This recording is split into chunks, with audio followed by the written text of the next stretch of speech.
নতুন ক্লাবে বসুন্ধরা কয় বছর ছিলা? বসুন্ধরাতে 2 বছর ছিলাম। এটা কি আবাহনী আপনিতে কয় বছর ছিলা? আবাহনীতে 1 বছর। আর এবার আসলা মোহামেডান, লক্ষ্যটা কি? না, লক্ষ্য অবশ্যই চ্যাম্পিয়ন হওয়া, কারণ এবারকার টিমটা অনেক ব্যালেন্স টিম। আর এই সব প্লেয়ার, দেশি প্লেয়ার বলেন আর ফরেন প্লেয়ার বলেন, সব মিলে এবারকার টিমটা অনেক স্ট্রং। তো আসলে স্ট্রং তো মুখে বললে হবে না, আমরা মাঠে এটা প্রুভ করেই দেখাতে চাই।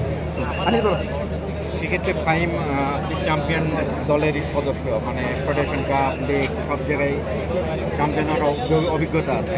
বড় টিম মোহামেডানের মনে হয় ফার্স্ট টাইম। আবাহনীতে খেলার অভিজ্ঞতা আছে, কিংসে খেলার অভিজ্ঞতা, সাইপে খেলছেন। হ্যাঁ সাইবে তো খেলছেন আর কি। এখানে আসলে চ্যাম্পিয়ন হতে গেলে মোহামেডানের কোন জায়গায়গুলো ফোকাস করা হবে?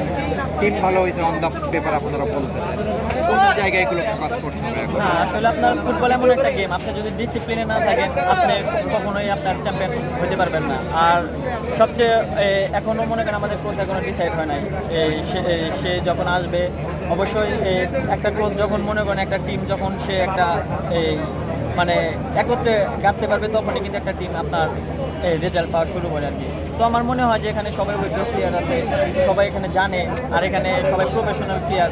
আমার মনে হয় না ওইরকম এখানে সমস্যা হবে।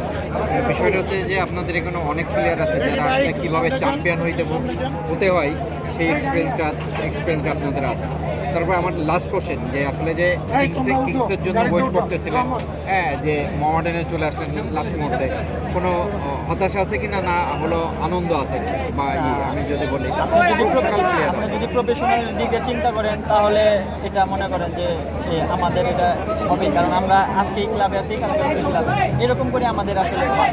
আর এটা মনে করেন যে সবসময় বিশ্বের সব জায়গায় হবে, কারণ আপনি একটা ক্লাবে যতদিন আপনি থাকবেন এটা আপনার কি হবে, মায়া থাকবেই, বাট এটা আপনার ফেলে আবার সামনের দিকে এগোতে হবে। তো আমরা মনে করেন যে যেটা বসুন্ধরাতে দিয়ে আসছি ওটা মাস্ট। এখন আমরা নতুন করে আবার ভাবতেছি যে নতুন করে আমরা ক্লাবকে কীভাবে ভালো কিছু দেওয়া যায়, এটা আমাদের মূল টার্গেট। ঠিক আছে।